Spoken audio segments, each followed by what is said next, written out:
आपका internal motivation ज़्यादा काम आता है as compare to there is a external motivation. आज आपने एक मोटिवेशन की स्पीच देखी कि हाँ अपने लक्ष्यों को किस तरीके से अचीव करना चाहिए, ये वो पता इतनी इतनी बातें बता देते हैं, बट जब तक आपको खुद को रियलाइज नहीं होगा कि हाँ हमें ये करना है, हमें ये एग्जाम क्रैक करना है, हमें। हेलो एवरीवन, दिस इज तनु टिप्टान और आज हम करने वाले हैं हमारा नेक्स्ट टॉपिक, क्योंकि डायरेक्टिंग का एक टॉपिक कंप्लीट हो चुका था। उसके बाद हम आज सुपरवाइजिंग एंड मोटिवेशन के ये दोनों टॉपिक को कंप्लीट करेंगे, अगर हो सका तो लीडरशिप को भी कंप्लीट करेंगे। ठीक है, सो आपको ये एग्जाम्पल याद है जो मैंने प्रीवियस लेक्चर के अंदर समझाया था, जिसके अंदर हमने बहुत अच्छे से समझा था कि डायरेक्टिंग क्या होती है, किस तरीके से हम करते हैं। थोड़ा सा ओवरव्यू दे देती हूँ मैं, ठीक है, फटाफट जल्दी से ओवरव्यू करते हैं, देन उसके बाद हम अपने चैप्टर को स्टार्ट करते हैं। ठीक है, देखो डायरेक्टिंग का मतलब क्या है कि आप, ये पर्सन है सुपीरियर, ठीक है, इसके अंडर काफ़ी सारे व्यक्ति काम करते हैं। ठीक है, और इसने गोल सेट किया था कि आपको 1000 यूनिट प्रोड्यूस करनी है। ठीक है, अब 1000 यूनिट किस तरीके से प्रोड्यूस करनी है, क्या टेक्निक यूज़ करनी है, किस तरीके से हम कौन सा मटेरियल यूज़ करेंगे, कौन सा मेथड यूज़ करेंगे, इन सभी को, अब नॉर्मल सी बात है, जो न्यू एम्प्लॉय होंगे, पुराने एम्प्लॉय होंगे, उन सबको तो पता नहीं होगा, किसी को पता है तो आधा पता होगा। तो कहने का मतलब एक तरह से एक इंस्ट्रक्शंस देना, गाइडिंग करना, साथ ही साथ उनको इंस्पायर करना कि अगर आप ऐसा करेंगे तो आपको ये कुछ बेनिफिट मिलेगा, उनके साथ अच्छा तालमेल बना के रखना, कम्युनिकेशन करना, दैट्स अ वेरी इंपॉर्टेंट। ये सब चीज़ें अगर होंगी तो हम डायरेक्टिंग अच्छे से कर सकते हैं, क्योंकि डायरेक्टिंग का मतलब क्या होता है कि डायरेक्ट करना, एक पथ दिखाना, राह दिखाना कि आप इस रास्ते पर चलकर इस ऑब्जेक्टिव को अचीव कर सकती है। एग्जाम्पल हमारा पीछे क्या था कि अगर आप, जैसे कि आप चंडीगढ़ के अंदर खड़े हैं, ठीक है, आपको 17 सेक्टर के अंदर जाना है, तो क्या करेंगे, आप गूगल पे लिखेंगे from my location to the 17 sector, ठीक है, तो वो आपको कई, एक तो ये रास्ता दिखाएगा, एक ये रास्ता दिखाएगा, एक ये रास्ता दिखाएगा, एक दूर से घूम के ऐसे रास्ता दिखाएगा। तो जो बेस्ट रास्ता होगा उसने बिल्कुल इसको हाईलाइट किया है। तो कहने का मतलब डायरेक्टिंग क्या है कि एक पर्टिकुलर ऑब्जेक्टिव को अचीव करने के लिए आपको क्या करता है, एक पहल देता है कि जिसके अंदर आपको एक रास्ता दिखा दिया, एक इंस्ट्रक्शंस दे दी, सजेशन दे दिया कि आप इनमें से कोई भी रास्ता अपना सकते हैं, बट बेस्ट रास्ता आपका, बेस्ट राही आपकी ये है। ठीक है, अब यहाँ तक हम पहुँच चुके थे, जिसके अंदर हमने इसकी फीचर्स भी डिस्कस की थी। ठीक है, डायरेक्टिंग की 1 बाय 1 हमने सब डिस्कस किया था। एलिमेंट पे पहुँचे हुए हैं, एलिमेंट के अंदर भी आज हम पहुंच चुके हैं सुपरविजन पर। देखो ये 4 एलिमेंट है, ये चारों एलिमेंट को 1 बाय 1 डिस्कस करेंगे। सबसे पहले क्या कह रहा है कि एलिमेंट ऑफ डायरेक्टिंग, ये सबसे पहली बात ये भी याद रखना कि जो डायरेक्टिंग है ग्रुप ऑफ द एक्टिविटी से बना है, अकेला डायरेक्टिंग काम नहीं कर सकता, डायरेक्टिंग इन सब से बना है। जब तक ये चारों पांचों काम नहीं होंगे तब तक आप अपने ऑब्जेक्टिव को अचीव नहीं कर पाएंगे। ठीक है, और जो मोस्ट ऑफ इसकी जो फीचर्स है, जैसे कि कंटिन्यूअस प्रोसेस है, इनिशिएटिव एक्शंस है, all level of the management पर अवेलेबल होता है, ये कुछ एक पॉइंट आप इनको इनके अंदर भी सिमिलर देख पाएंगे। ठीक है, तो यहाँ पे सबसे पहले देखिए सुपरविजन में क्या कहते हैं कि oversee the work of subordinate to ensure that they are working according to the plan and the policy of the organisation. Example के तौर पर, कभी आपने हॉस्टल देखे, हॉस्टल देखा है, ऑफकोर्स सबने देखा होगा, जिसके अंदर बॉयज़ गर्ल्स का हॉस्टल होता है, कॉलेज के अंदर भी होता है, स्कूल के अंदर भी होता है। तो रूम्स अलॉट किए जाते हैं बच्चों को। ठीक है, यहाँ पे भी रूम्स अलॉट किए गए हैं, और यहाँ पे एक मैडम बैठती है, वार्डन मैम बैठती है, पता है सबको। चलिए अगर नहीं पता तो आप आज पता चल जाएगा। ये क्यों बैठती है कि ये देखती है कि कोई बच्चा, हर एक बच्चा टाइम पे अंदर आ रहा है, टाइम से बाहर जा रहा है, कोई लिमिट तक क्रॉस नहीं कर रहा। ठीक है, जो इसको गाइडलाइंस कहाँ से मिली है, जो कॉलेज के डायरेक्टर होंगे, स्कूल के डायरेक्टर होंगे, स्कूल की जो प्रिंसिपल होंगे, उनसे इंस्ट्रक्शन मिली है कि सुबह 7 बजे से पहले कोई बाहर नहीं जाएगा और शाम को 7 बजे से पहले पहले सभी अंदर आ जाएंगे। ठीक है, ये इन्होंने गाइडलाइंस इशू कर दी है।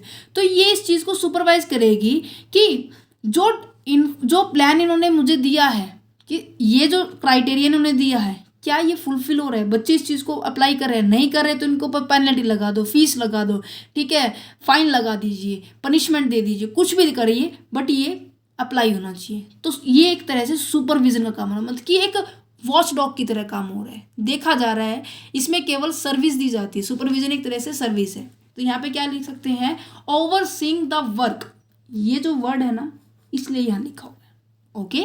Oversee the work of the subordinate to ensure that the working according to the plan, कि जो आपने प्लान किया था क्या वो उसके अकॉर्डिंग हो रहा है या नहीं हो रहा है, and the policy of the organisations, कि जो पॉलिसी बनाई थी उसके अकॉर्डिंग हो रही है नहीं, that's known as a supervision, okay.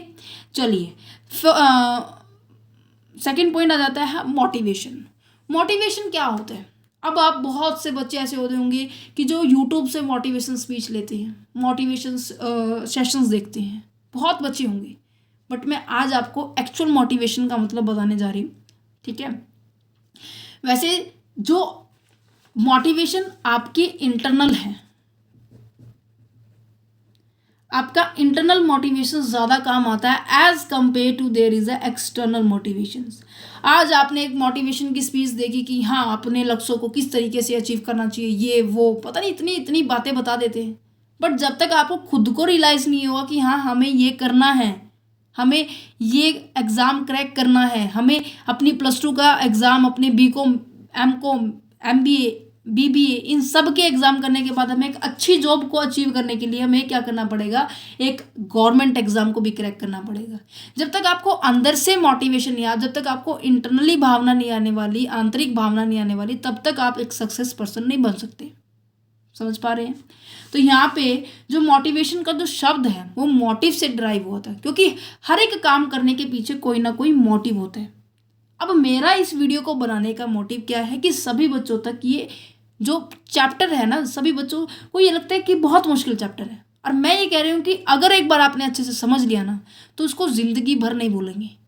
तो ये मेरा मोटिव है कि आपको ये चैप्टर को समझाना है, इस चैप्टर को बिल्कुल कंसेप्ट को, क्लियरिटी को बताना है कि इसके अंदर है क्या, कुछ नहीं है। समझ पा रहे हैं कि hidden will power in a individual which imply और encourage him to her to work his, that is the internal experience. क्या कह रहा है कि उसकी खुद की पावर जो उसके अंदर छुपी हुई है, हिडन विल पावर, ठीक है, जो उसको एनकरेज करती है किसी पर्टिकुलर काम को करने के लिए, उस पावर को हम क्या कहेंगे, इंटरनल एक्सपीरियंस कहेंगे, या फिर हम उसे मोटिवेशंस कहेंगे। ठीक है।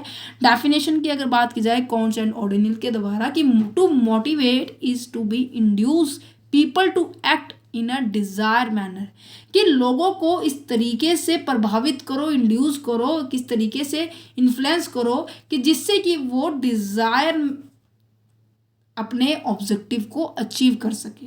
Act in a desire manner, जिस तरीके से हमने मैनर डिसाइड किया था कि इस तरीके से काम होना चाहिए, वो इस तरीके से होना चाहिए। ठीक है। अब बात की जाए तो मोटिवेशन क्या है, हमें ये चेक करना पड़ेगा कि पर्सन के अंदर किस तरीके की रिक्वायरमेंट है। देखो काफ़ी सारे व्यक्ति ऐसे होते हैं कि जिनको बिल्कुल इच्छा ही नहीं है, भाई मेरे को तो काम करना ही नहीं है। जब विलिंग पावर आती है, एक ये कंसेप्ट है, एक ये आता है कि उनको तो काम आता ही नहीं है, इसके कारण उनका मन नहीं कर रहा। ठीक है। अब हमारे यहाँ पे क्या होता है कि कॉमर्स में क्या होता है कि अकाउंट्स के क्वेश्चन कब निकलेंगे, जब कंसेप्ट की क्लियरिटी होगी, है ना। अब जब कंसेप्ट की क्लियरिटी नहीं होगी तो दैट मीन्स उसे क्या करना पड़ेगा, उसे एजुकेट करना पड़ेगा मुझे। इट्स नॉर्मल, मुझे उसको ट्रेनिंग देनी पड़ेगी कि कैसे कैश फ्लो स्टेटमेंट बनाते हैं, कैसे डेप्रिसिएशन का अकाउंट बनाते हैं, कैसे प्रॉफिट एंड लॉस अकाउंट बनाते हैं, कैसे प्रॉफिट पार्टनरशिप एक्ट के अंदर कंपनी के अंदर शेयर्स डिबेंचर्स को प्रिपेयर किया जाता है, राइट, इनके अकाउंट प्रिपेयर किए जाते हैं। अगर उसको नॉलेज नहीं है, उसके अंदर एबिलिटी नहीं है उस पर्टिकुलर काम को करने के लिए, प्रैक्टिकल क्वेश्चन को सॉल्व करने के लिए, तो मुझे उसको एजुकेशन देनी पड़ेगी, नॉर्मल है। अगर उसको आता है बट उसके अंदर से विलिंगनेस नहीं है, उसकी इच्छा ही नहीं है, तो हम क्या करेंगे, उसको मोटिवेट करेंगे, है ना। इनके ये तो मेरा एजुकेशन के पॉइंट ऑफ व्यू से हो गई। इसी तरह से कंपनी में भी होता है, जब अगर किसी व्यक्ति को कंप्यूटर चलाना नहीं आता है तो हम उसको एजुकेट करेंगे। अगर उसको चलाना आता है बट उसको काम करने का मन नहीं है तो हम क्या करेंगे, उसको मोटिवेशन करेंगे। मोटिवेशन दो तरीके से होता है, monetary and non monetary. Monetary समझते हैं जो सीधा डायरेक्ट मनी कह सकते हैं हम, और पैसे से रिलेट करता है। ठीक है। जैसे कि आपको अलाउंस दे दिया, ये अभी आगे आएंगे, ठीक है, इनको जस्ट एवरी गो थ्रू कर लीजिए क्योंकि financial and non financial incentives के पॉइंट में एज इट इज सेम आ रहा है। ठीक है। तो ये तो हो गया पैसे से रिलेटेड, जिसके अंदर आपको बोनस, प्रॉफिट का शेयर मिल सकता है, रिटायरमेंट बेनिफिट मिल सकते हैं, जिसके अंदर पेंशन मिलती है ना, वो ये सभी पैसे से रिलेटेड है। नॉन फाइनेंशियल की बात की जाए, जैसे कि जैसे हमारे क्लास में क्या होता है कि जब बच्चा अच्छा करता है तो मैं क्या करती हूँ, क्लैपिंग हो जाती है, गुड दे दिया जाता है, स्टार दे दिया जाता है, ठीक है। या फिर उसको रिकॉग्नाइज किया जाता है कि देखो इस बच्चे ने मेरे को हर बार आंसर देता है, ये बच्चा जो है, जो मिस्टर एक्स है, मुझे हर बार आंसर देता है। तो वो क्या है, उसको पर्टिकुलर पर्सन को रिकॉग्नाइज कर दिया कि ये जो एक्स है ना, यही आंसर देता है, बाकी नहीं देते, तो वो और ज़्यादा मोटिवेट होगा, ठीक है। उसकी जॉब की सिक्योरिटी बढ़िया हो जाएगी, जैसे कि काम अच्छा करेगा तो नॉर्मल सी बात है, जॉब सिक्योरिटी बढ़ेगी, उसकी सैलरी बढ़ सकती है, ठीक है। सैलरी का पॉइंट हमारा मॉनेटरी में, और नॉन सैलरी जो विदाउट सैलरी है, बाकी अदर फैक्टर है, वो नॉन मॉनेटरी में आएगा, ठीक है। अब यहाँ पे कुछ एक फीचर्स हैं मोटिवेशंस की, इनको डिस्कस कर लेते हैं। मोटिवेशन के फीचर सबसे पहले क्या है कि motivation is an internal feeling. देखो मैंने ये पॉइंट समझाने से पहले ही बता दिया था कि अगर आपके अंदर खुद के आंतरिक भावना ये कह रहे हैं कि हाँ हमें कुछ करना है, तो आप कर पाएंगे, आपको कोई नहीं रोक पाएगा, ठीक है। अगर आपके मन में है कि हमें करना है तो आपको कोई नहीं रोक पाएगा। अगर आपको यही है कि नहीं करना, बस पास होना है, तो वो अलग फैक्टर है। तो मोटिवेशन क्या होता है, आपकी इंटरनल फीलिंग होती है। इंटरनल फीलिंग जैसे कि मोटिवेशन साइकोलॉजिकल कंसेप्ट होता है, क्योंकि माइंड का खेल होता है बच्चे। Some needs appear in the mind of the individual which affect his behaviour. अब देखो कुछ बच्चों को ये होता है कि हाँ मुझे तो +2 ही करनी है, +2 के बाद मैं तो बाहर चला जाऊंगा, मैं तो ऐसे करूंगा, मैं ये पढ़ने वाला नहीं है, ये वो। क्या होता है, उनकी पहले से माइंड सेट कर दिया है, क्योंकि साइकोलॉजी टर्म्स किससे डिनोट करती है, माइंड से। और जिस तरह से आपके माइंड के अंदर एक्टिविटीज होती है, वो आपके बिहेवियर को रिप्रेजेंट करता है, आपके व्यवहार को रिप्रेजेंट करता है कि आपका व्यवहार किस तरीके का है, ठीक है। तो मोटिवेशन जो है आपका इंटरनली होता है। कई बच्चे कहते हैं कि मैम हमें आता है बट हम कर नहीं पाते, तो उनका कॉन्फिडेंस लेवल आपको उनके बिहेवियर में नजर आता है। समझ पा रहे हैं। नेक्स्ट पॉइंट क्या है कि motivation proceed goal oriented behaviour. Motivation क्या होता है, हमें क्या है, गोल को अचीव करने में हेल्प करता है। ओरिएंटेड का मतलब होता है कि इसके रिगार्डिंग हम मोटिवेशन करते हैं। क्यों, क्योंकि give a power which lead the employ behaviour of the motivated employ clear show. कहने का मतलब अगर कोई पर्सन मोटिवेटेड है, ठीक है, अगर कोई पर्सन प्रॉपर तरीके से उत्साहित है किसी पर्टिकुलर काम करने में, वो अलग से ही नजर आएगा, क्लियरली शो होगा कि हाँ उसका बिहेवियर भी अलग नजर आएगा, उसके बोलने के तरीका भी अलग होगा, उसकी tone, pitch, sound all are the different. But अगर एक जैसे उदास है कि अब मैं क्या करूँ मैडम, मुझे आता नहीं, मैं नहीं लिख पाता, तो वो बिल्कुल। अब कल जैसे मैं बता रही थी, परसों पेपर हुआ है, तो पेपर के अंदर अकाउंट्स का पेपर अच्छा नहीं हुआ, तो बच्चे क्या कह रहे हैं कि मैम हमारा तो अकाउंट्स का पेपर अच्छा ही नहीं हुआ, क्या हमारा बिजनेस का भी ऐसा होगा। ये उनका मोरल बिल्कुल डाउन हो चुका है। समझ पा रहे हैं। अगर जिसका पेपर अच्छा हुआ, अगर फिर मैंने क्या कहा कि जो जा चुके ओके, बट बिजनेस का तो पेपर आपके हाथ में है, आप इसकी तैयारी बहुत अच्छे से कर सकते हैं, राइट। तो जिस तरीके से हम बच्चों को मोटिवेट करेंगे, जिस तरीके से, ऐसे ही एम्प्लॉय के साथ होता है, जिस तरीके से हम एम्प्लॉय को मोटिवेट करेंगे वैसे ही वो काम करेंगे, उनके बिहेवियर में वैसा ही जुनून नजर आएगा, ठीक है। नेक्स्ट क्या है कि motivation can be either positive और नेगेटिव। पॉजिटिव और नेगेटिव क्यों है, क्योंकि अगर उन्होंने काम अच्छा किया, टारगेट अच्छा अचीव किया, क्या आपको याद है ये पॉइंट याद है जिसके अंदर मैंने मीकू टीकू का एग्जाम्पल लिया था कि मैंने टारगेट रखा है 1000 यूनिट का, 1000 यूनिट में से एक ने 800 यूनिट की प्रोड्यूस किया जिसका नाम है टीकू, एक ने पूरा प्रोड्यूस किया है उसका नाम है मीकू, एक ने एक्स्ट्रा प्रोड्यूस किया है जिसका नाम है मीकू। टीकू, पीकू, मीकू। बट अब यहाँ पर देखो, इसके लिए तो ठीक है, ओके है, बट टीकू ने कम प्रोड्यूस किया गया है, तो नॉर्मल सी बात है इसके लिए नेगेटिव मोटिवेशंस होगा, क्योंकि इसकी सैलरी डिडक्ट हो सकती है, उसको ज़्यादा काम करना पड़ेगा, ज़्यादा वर्किंग आवर देने पड़ेंगे। बट अगर बात की जाए मीकू की, तो इन्होंने टाइम पे 1200 यूनिट प्रोड्यूस कर दी है, एक स्टैंडर्ड से ज़्यादा प्रोड्यूस की है, तो इट्स नॉर्मल कि उसकी सैलरी इंक्रीज होगी, उसको बोनस मिलेगा, ठीक है। तो यहाँ पे यही कह रखा है कि इंक्रीज द रेम्यूनरेशंस, या फिर प्रमोशन कर सकते हैं, उसका स्टेटस हाई कर सकती हैं, वो एक पॉजिटिव हो जाएगा। ठीक है। अगर बात की जाए नेगेटिव की तो पनिशमेंट दे सकते हैं, अगर कोई उसको इंसेंटिव मिल रहा था तो उसको हटा सकते हैं, उसको छुट्टियां ज़्यादा मिल रही थी तो उसको वो भी हटा सकते हैं। एक कहने का मतलब कि मोटिवेशन इन चीज़ों से आता है ना। कई बार क्या होते हैं वर्कर्स संडे ऑफ होता है मोस्टली सभी ऑर्गेनाइजेशन का। कई बार वर्कर्स क्या करते हैं संडे को भी अपनी वर्किंग ड्यूटी दे देते हैं। क्यों? क्योंकि बाकी दिनों में उसको फिर थोड़ी सी मदद मिल जाती है। ठीक है। नेक्स्ट पॉइंट क्या है कि it is a complex process. Complex process क्यों है? अब देखो, मैंने मेरा एग्जांपल लिया था कि मेरी क्लास के अंदर 30 स्टूडेंट्स हैं, राइट। ये एग्जांपल याद है सभी को। क्लास के अंदर 30 स्टूडेंट्स हैं। अब 30 स्टूडेंट्स का बिहेवियर, उनके सोचने का attitude, perceptions, belief, value, all are the difference, है ना। सारे के सारे क्या हैं, एक सेकेंड, हेट्रोजीनियस है। हेट्रोजीनियस मीन्स कि जिसके नेचर सबका क्या होता है, डिफरेंट डिफरेंट होता है। तो एक ऑर्गेनाइजेशन के जो टॉप मैनेजर्स होते हैं, जो सुपीरियर पर्सन होते हैं, उनके लिए थोड़ा दिक्कत वाली बात हो जाती है कि सबको कैसे मेंटेन करके रखेगा। दैट्स अ रीज़न कि ये कॉम्प्लेक्स बिहेवियर है, जो ठीक है कॉम्प्लेक्स प्रोसेस है। क्या कह रहा है कि no single motivator work for all the individual. ज़रूरी नहीं है कि आपने क्या किया, प्रमोशन करने का ऐलान कर दिया कि जो भी व्यक्ति अच्छा काम करेगा प्रमोशन उसका हो जाएगा। किसी को प्रमोशन नहीं चाहिए होगा, किसी को पैसे की ज़रूरत होगी भाई, किसी को और किसी चीज़ की ज़रूरत होगी। तो दैट्स अ रीज़न कि इट्स ए कॉम्प्लेक्स प्रोसेस। ठीक है।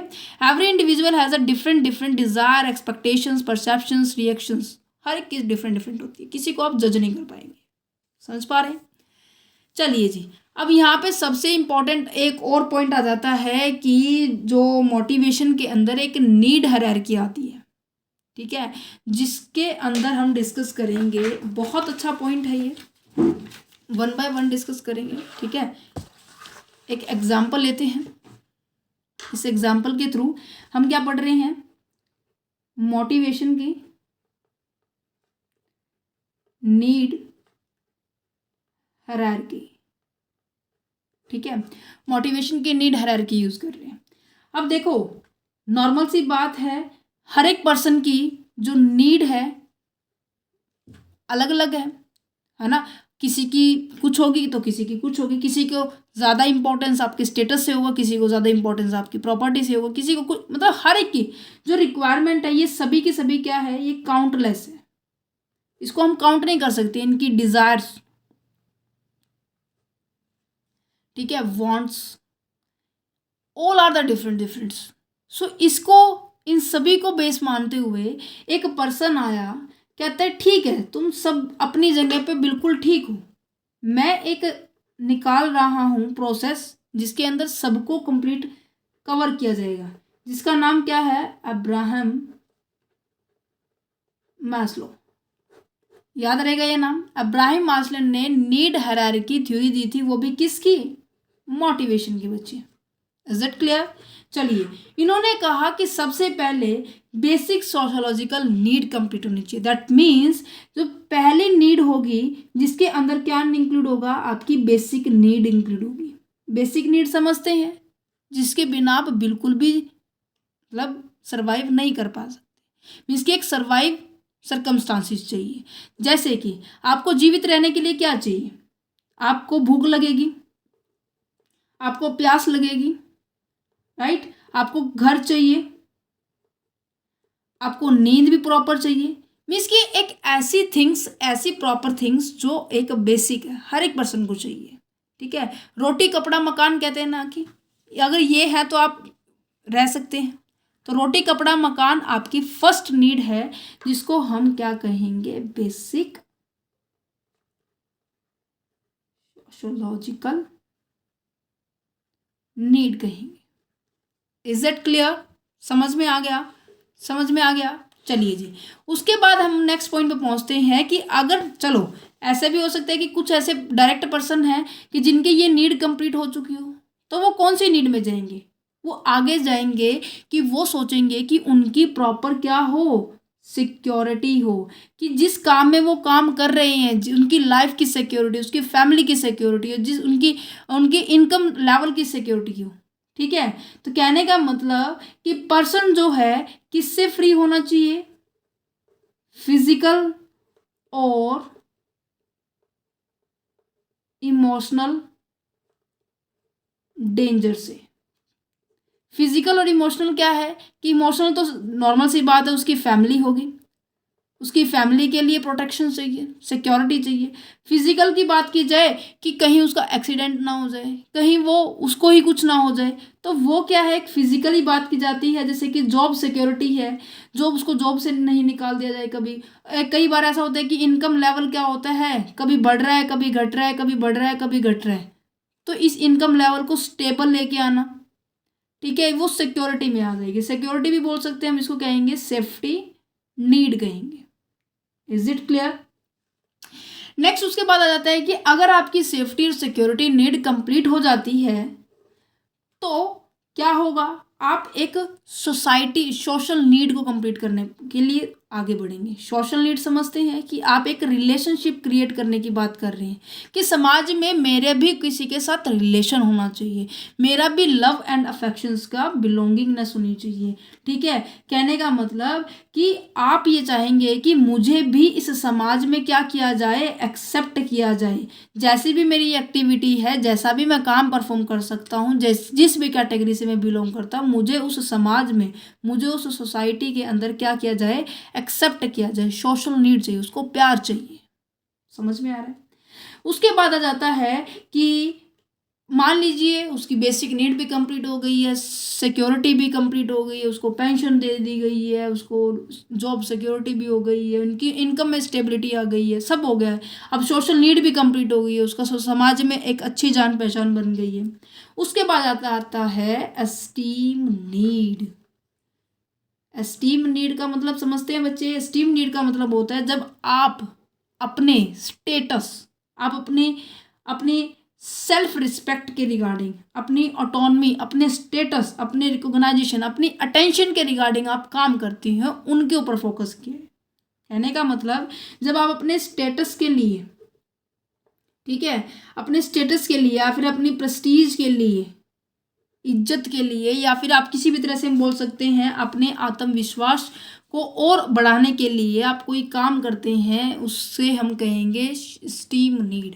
ऐसा होता है ना बहुत बार कि लोग कमाते रहते बहुत ज़्यादा कमा लेते हैं, है ना, बट फिर भी वो रुकते नहीं हैं। क्यों? क्योंकि उनको सेटिस्फेक्शन वो नहीं मिला है। और वो सेटिस्फेक्शन तब मिलेगा जब वो किस लेवल पे पहुंच जाएंगे, वो लास्ट लेवल पे पहुंच जाएंगे। लास्ट लेवल क्या है? Self actualisation. मीन्स कि जब आप अपनी नॉलेज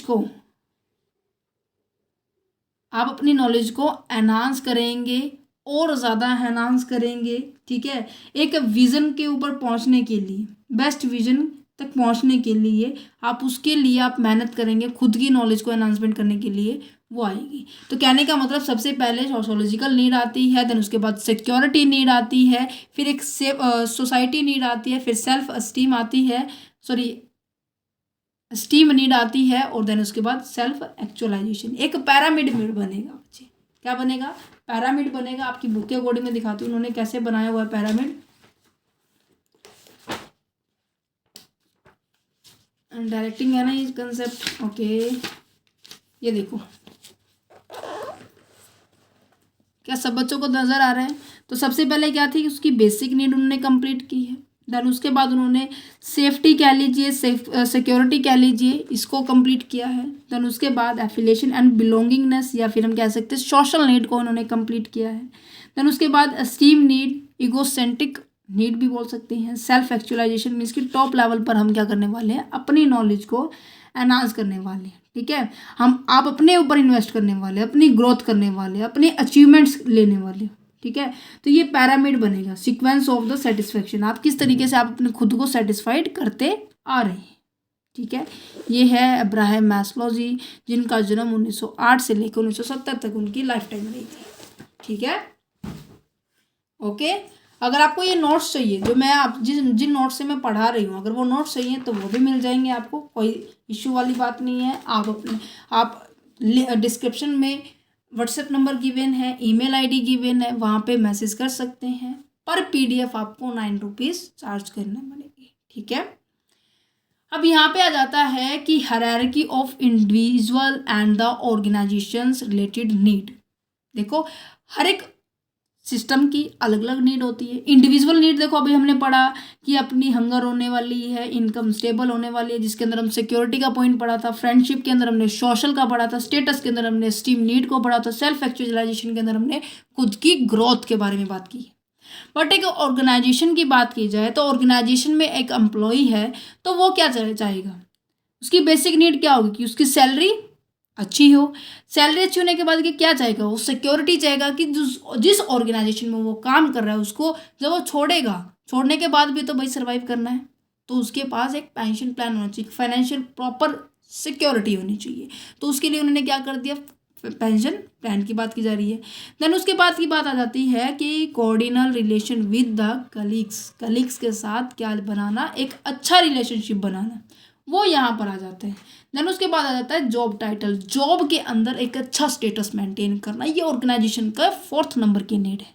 देन 5th पे आ जाता है achievement of the goal, organisation की गोल को अचीव करना, that's your last functions. And also इस पॉइंट के अंदर आपकी एक्चुअल में ग्रोथ होती है, क्योंकि आप इन सभी पॉइंट्स पे बढ़ते बढ़ते बढ़ते बढ़ते आपको नॉलेज हो जाती है, आपको एक्सपीरियंस हो जाता है। ठीक है, अब बात करते हैं, हमारे इंसेंटिव का टॉपिक है। इंसेंटिव के अंदर क्या होता है कि फाइनेंशियल एंड नॉन फाइनेंशियल्स होते हैं। इंसेंटिव समझती है जो सैलरी के अलावा आपको दिया जाता है। देखो, एक तो बेसिक सैलरी दी जाती है कि आपकी सैलरी 20,000 रुपये है। ठीक है, मैं आपको एक कंपनी का एग्जांपल देती हूँ, बहुत अच्छा एग्जांपल है, एक सेकेंड।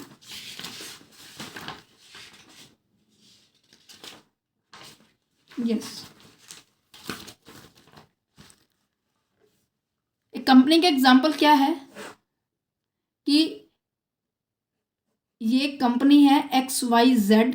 ठीक है, इसके अंदर काम करता है ये मिस्टर X। ठीक है, इसको बोला गया था कि आपकी सैलरी पर महीना 6,000 रुपये है। ठीक है, और अगर आप इस कंपनी के साथ 10 कस्टमर जोड़ेंगे, 4, 5, 6, 7, 8, 9, 10, कहते हैं कि जब तक आप 10 कस्टमर जोड़ेंगे, इन पूरे 10 कस्टमर का आपको पर कस्टमर का 1,000 रुपये मिलेगा। कहने का मतलब हर एक कस्टमर के 1,000 हो गया तो 10 कस्टमर के कितने हो गए हैं, 10,000 हो गया। इज इट क्लियर, समझ पा रहे हैं? तो टोटल 10,000 रुपये क्या है कि इंसेंटिव्स है, बोनस है, कुछ भी कह सकते हैं, जो सैलरी के अलावा आपको मिले वो इंसेंटिव्स है। बट जब तक 10 नहीं होंगे तो आपको 1 का भी नहीं मिलेगा, तो एक कंडीशन रख देते हैं।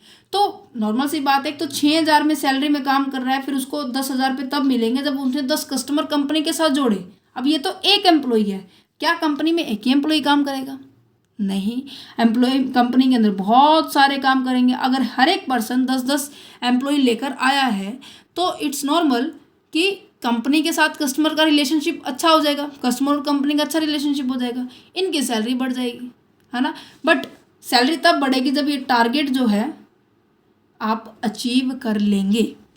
ठीक है, तो यहाँ पे देखो इंसेंटिव्स क्या होते हैं जो आपको सैलरी के अलावा मिलते हैं, ये फाइनेंशियल भी होते हैं, नॉन फाइनेंशियल भी होते हैं। फाइनेंशियल की बात की जाए तो it refer to the incentive which are to direct monitor from और measurable in the monetary term, जो सीधा सीधा हम उसको पैसे के अंदर मेजर कर सकते हैं। That type of the incentive is known as the financial incentives.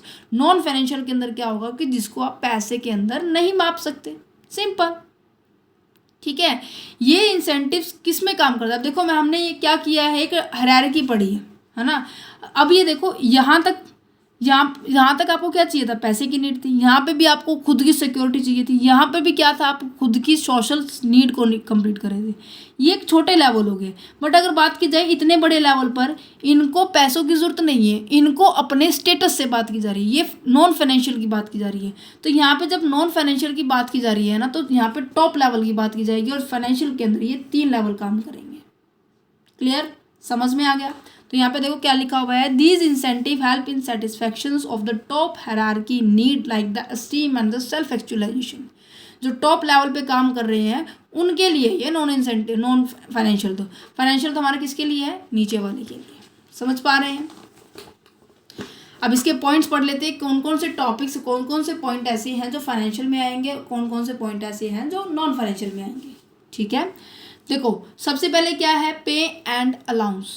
पे एंड अलाउंस क्या है, देखो पे एंड अलाउंस क्या है कि आपको महंगाई भत्ता दिया जा रहा है, यूनिफॉर्म अलाउंस दिया जा रहा है, ट्रैवलिंग अलाउंस दिया जा रहा है। अलाउंस क्या है, एक भत्ता होता है। डियरनेस क्या है, महंगाई भत्ता, यूनिफॉर्म भत्ता, ट्रैवलिंग यातायात के लिए भत्ता दिया जाता है। एग्जाम्पल के तौर पर आप अपने ऑर्गेनाइजेशंस, ये आपकी ऑर्गेनाइजेशन है दिल्ली के अंदर, ठीक है, एक ऑर्गेनाइजेशन है आपकी, ये भी दिल्ली के अंदर है, ठीक है। हर एक जगह सेक्टर्स होते हैं। एक सेक्टर मान लीजिए यहाँ पे 11 है, सॉरी 11 नहीं 15 मान लीजिए, और ये है 17। इस ऑफिस से इस ऑफिस में जाने के लिए, यहाँ से इस ऑफिस में जाने के लिए नॉर्मल सी बात है, टाइम भी लगेगा, तो इसके लिए आपको अलाउंस दिया जाता है। अगर आप ऐसे एम्प्लॉई है जिनका राउंड इन दोनों ऑर्गेनाइजेशन में लगता है, तो आपको ये अलाउंस दिया गया है कि यहाँ से यहाँ जाएंगे, जितना भी खर्चा होगा वो हम पे करेंगे। ठीक है, इसी तरह से यूनिफॉर्म का होता है। यूनिफॉर्म के अंदर क्या होता है कि जो ऑफिसर्स होते हैं, जैसे कि आर्मी के अंदर होता है, पुलिस फोर्स के अंदर होता है, हर जगह मोस्ट ऑफ होता है, यूनिफॉर्म आपकी सिलवाने के लिए वो खुद पैसे देते हैं। जितने पैसे यूज़ हो ओके, अदरवाइज बाकी के वापस इस बॉक्स के अंदर वापस डाल लेने होते हैं। ठीक है, तो अलाउंसेस क्या है कि एक मनी की फॉर्म में आपको एक इंसेंटिव देना। ठीक है, नेक्स्ट क्या आता है कि productivity link wages incentive. Productivity link wages incentive को करने से पहले ये समझिए कि it's a provide due to the services provide the full potential labour and there is a honesty. Incentive क्यों दिया जाता है, क्योंकि आपने अपने पोटेंशियल से, आप इस लेवल तक पहुँचे हैं, राइट। आप इस लो लेवल से आपने पूरे गोल को अचीव किया है। इस गोल को अचीव करने के लिए आपने कितनी मेहनत की होगी, सिंपल सी बात है। अब मैंने कहा कि ऑर्गेनाइजेशन के अंदर टारगेट है 100 यूनिट का प्रोडक्शन करने के लिए, आपने इस तरीके से टेक्निक अपनाई कि 100 की बजाय आपने 120 प्रोड्यूस कर दी, तो जितना प्रोडक्शन आप करेंगे उतना ज़्यादा आपको इंसेंटिव मिलेगा। उसके लिए कितना ज़्यादा किया है, 20 का इंसेंटिव मिल जाएगा। ठीक है, तो यहाँ पे यही कह रहा है productivity link wages incentive. Productivity means की प्रोडक्शन जितना ज़्यादा करेंगे उसका लिंक आपके वेजेस से होगा। अगर प्रोडक्शन इंक्रीज हो रही है तो आपके वेजेस रेट भी इंक्रीज हो रहे हैं, अगर प्रोडक्शन डिक्रीज हो रही है तो आपके वेजेस रेट भी डिक्रीज हो जाएंगे। क्या आपको ये FW टेलर के अंदर हमने पढ़ा था, याद है? FW टेलर के अंदर हमने डिस्कस किया था, हमारे सेकंड चैप्टर के अंदर प्रिंसिपल ऑफ मैनेजमेंट के अंदर हमने पढ़ा था कि यह जो FW टेलर है प्रोडक्टिविटी के बेस पर वो वेजेस डिसाइड करते हैं। नेक्स्ट क्या है, bonus. Addition to there is regular remunerations जो एडिशन मिले, जैसे कि कार को अवार्ड मिल गया, ठीक है, सॉरी कैश अवार्ड मिल गया आपको, ये सभी चीज़ें इसके अंदर आ जाएगी। प्रॉफिट शेयरिंग की बात की जाए तो कंपनी के अंदर प्रॉफिट जनरेट हुआ, ठीक है, आपने अच्छा काम परफॉर्म किया, आपके परफॉर्मेंस के बेस पे उस प्रॉफिट का कुछ हिस्सा, मान लीजिए 20,000 पे प्रॉफिट जनरेट हुआ, आपने 10% इसके अंदर योगदान दिया, तो 10% इसमें मीन्स कि 2,000 आपका क्या बन जाएगा, इंसेंटिव बन जाएगा। That's it. रिटायरमेंट बेनिफिट की बात की जाए तो रिटायरमेंट बेनिफिट क्या होता है, जब आप इस ऑर्गेनाइजेशन में 17 साल के आए थे और आपकी रिटायरमेंट हो गई है, 58 ईयर के हो गए हो, तो क्या आप ये नहीं चाहेंगे कि मैंने इतनी उम्र इतने सारे साल इस ऑर्गेनाइजेशन में बिता दिए, अब आगे आने वाले कैसे चलेंगे भाई, खर्चा तो तब भी होगा और उस टाइम से और भी ज़्यादा होगा, क्योंकि नॉर्मल सी बात है, हेल्थ इशू जनरेट होंगे, महंगाई बढ़ जाएगी, बहुत होंगे, राइट। तो इन सभी के स्ट्रेस को रिलीफ करने के लिए एक इंसेंटिव दिया जाता है, एक सुविधा दी गई है जिसको हम बोलते हैं पेंशन, जिसके हम एक और बोला जाता है ग्रेचुटी भी एक ऐसा ही होता है कि एक लॉयल्टी के बेस पर आपको दिया जाता है कि आपने इतने साल हमारी ऑर्गेनाइजेशन में बिताए हैं तो हम आपको ये देते हैं। तो क्या है कि जो प्रोविडेंट फंड होता है, पेंशन होता है, ग्रेचुटी होती है, एक रिटायरमेंट बेनिफिट मिलता है जो कि आपको एज ए इंसेंटिव की कैश की फॉर्म में मिल जाता है। परक्यूजिट क्या है, परक्यूजिट भी आपका कुछ इसी तरीके से है कि आपको कार की फैसिलिटी मिल गई है। देखो जो गवर्नमेंट एम्प्लॉई होते हैं उनको क्या मिलते हैं, क्वार्टर मिलते हैं, तो हाउस की फैसिलिटी मिल गई, मेडिकल सर्विस भी दी जाती है। जो उनके बच्चे अगर पढ़ रहे हैं तो उनके बच्चों के लिए भी पढ़ाई के लिए फ़ीस दी जाती है। तो ये कुछ एक पॉइंट्स हैं, कुछ एक मुद्दे हैं जो इसके अंदर आएंगे। ठीक है, इंसेंटिव वो भी फाइनेंशियल कंडीशन के क्या क्या है, पे and allowances, productivity link wages incentive, bonus आएगा, प्रॉफिट शेयरिंग आएगा, रिटायरमेंट बेनिफिट आएगा, परक्यूजिट आएगा। अब बात करते हैं नॉन फाइनेंशियल इंसेंटिव्स के बारे में। नॉन फाइनेंशियल इंसेंटिव्स क्या होते हैं? देखो, नॉन फाइनेंशियल इंसेंटिव्स क्या है कि जब हम विदाउट मनी क्या करते हैं, लोगों को मोटिवेट करते हैं। जैसे कि स्टेटस के अंदर क्या आता है, आपने एक वर्ड सुना होगा, जॉब इनरिचमेंट। क्या सभी ने ये शब्द सुना है? Job enrichment. अब देखो बच्चे, आप मान लीजिए यहाँ पर एज एक क्लर्क के पॉइंट पे काम कर रहे थे। ठीक है, आपकी अच्छी परफॉर्मेंस हुई, बहुत अच्छे से आपने काम किया, तो आपकी पोजीशन क्या कर दिया, आपको बढ़ाकर यहाँ पे पीओ लगा दिया। पीओ से भी ऊपर क्या बन गया, फिर आप क्या बन गए हैं, मैनेजर बन गए।